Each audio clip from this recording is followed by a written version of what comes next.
David Hayes, race 2 looks thoroughly intriguing. There's a couple of newcomers in there, but you've got a raced horse by the name of YING Resilience. We know that the YING prefix and your stable go very well together. How is this horse coming into this run at Happy Valley? He's looked good so far. Yeah, look, he hasn't won, but he's never run a bad race and just sets up like he should suit the Valley. I took him there for a trial one day and he went under the gates, so he's never actually been there.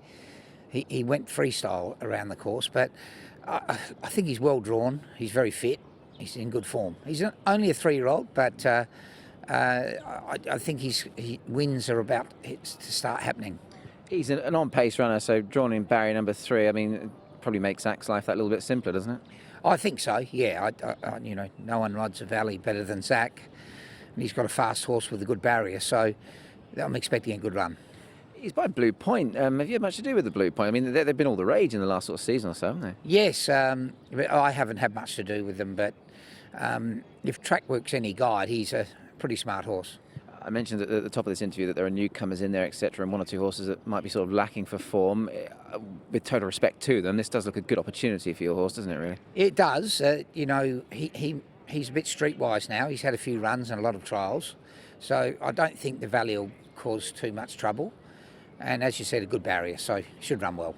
To use a sort of a dart analogy, you're throwing plenty at the board at this meeting, David. Obviously, there are plenty of races to have a go at.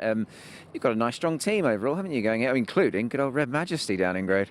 Yeah, look, he's a pretty smart Class 4 horse.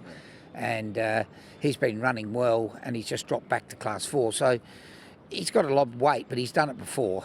And Bowman should give him a nice run. So I'm expecting he always runs well in Class 4. You should be confident overall that they will all perform well. I mean, they all look to be in form, don't they?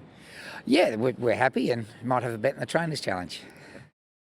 Hugh, Happy Valley coming up on Boxing Day. You're going to ride a horse you seemingly have quite the affinity with, Rocket Spade. He got up late in the piece last time, and he obviously got another win on the board. Must have been pleasing for you and all concerned. Yeah, it's always nice to win, and look, he's a horse that's got an ultra consistent record. He races particularly well at Happy Valley, and yeah, he looks well in the race again. So from sort of a middle to outside draw won't affect him too much. There's a couple of forward-running horses in the race, so the pace will be genuine, I would imagine, and that'll suit him coming from back. It's interesting you mentioned the pace, of course. It's a new proposition for him over 2,200 metres. I guess the sort of, for me, perhaps the burning question is sort of having that tactical speed and awareness in a race like this. We know they can be sort of, you know, muddlingly run races at times. Is he the type of horse that you always thought maybe could get this distance around her? Well, he's a very relaxed horse, and his racing style suits it. I think, just looking briefly at the field, that I'd be surprised if I was a muddly run race with a horse like California Vose, for instance. He likes to gallop along, and that's his asset, is doing that. Frankenack also is a forward-running horse. So, look, I don't particularly need a fast speed, but just a nice even run race will be the key to this horse's chances of, or would be a huge asset to him over this sort of distance.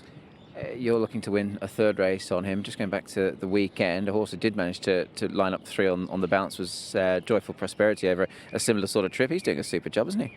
Well, now that he's got to a distance of his liking, I mean, I know he got himself down to Class 5, but he's also had a bit to do with when he started his racing as a Griffin, and he always felt as though he was a horse with better than Class 4 ability, and we're now seeing that it's taking him quite a while to put it together, but it's of no surprise to me to see him racing in the form that he is, and he was very courageous on the weekend. When the challenges came, he fought very hard, so I'm sure there'll be another nice race for him in the near future.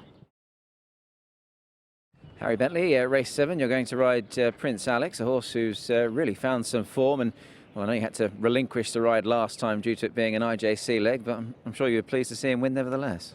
Yeah, it was great to see him get his head in front again. It's nice that he's just been able to put a couple of wins together, and clearly he's got a little bit of confidence now. You would have always expected that, wouldn't you? I mean, we spoke about this horse perhaps a little while ago before he won, and I mean, you gave him a daring ride one day and he so nearly pulled it off, but he seems to have put it all together now.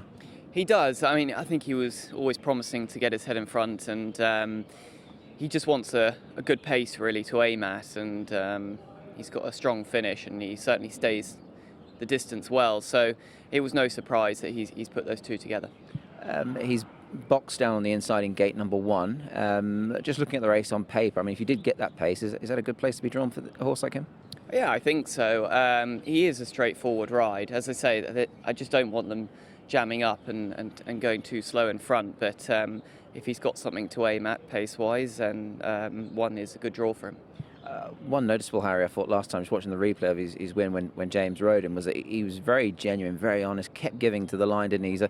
He's a sort of hardy horse. Probably the harder you go with him, the harder he sort of gives you, doesn't he? Yeah, that's right. And I think if he's got something pushing him along, it certainly helps him.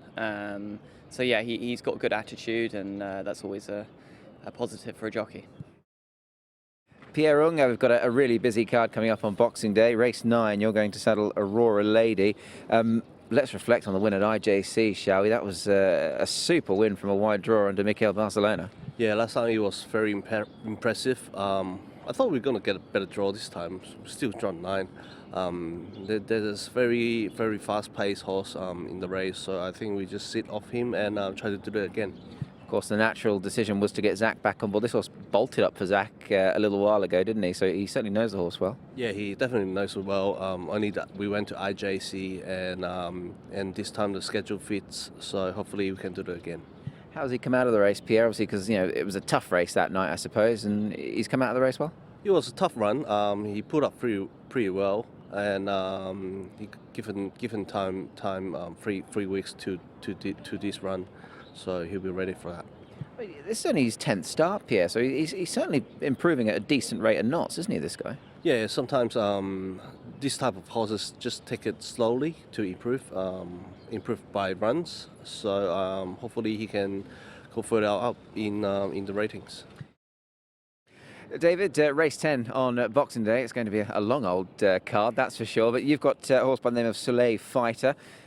Came good at IJC. Cracking ride from Holly Doyle. Really good ride from Holly, but he's a horse when he draws well. He's very competitive around the valley, and he's drawn well, so I'm hoping he can put a couple together. You say that, I mean, it always looked likely from a few runs ago that he was certainly going to get that initial win, didn't it? I mean, he was always building up to this. Yes, he's a UK import that took a bit of time to settle in and had sprint problems, but now he's very sound and racing consistently. He's a nice, consistent horse. How has he come out of the race, David? Obviously, we know those races on IJC are fiercely competitive. He seemed to take it well? Yeah, he's taken it very well. He's thriving. Got Hugh Bowman on as well, so no detriment there from gate number 6. Looks ideally enough placed? Yeah, I think he'll give him a nice, cosy run up on the pace, and he'll be hard to beat.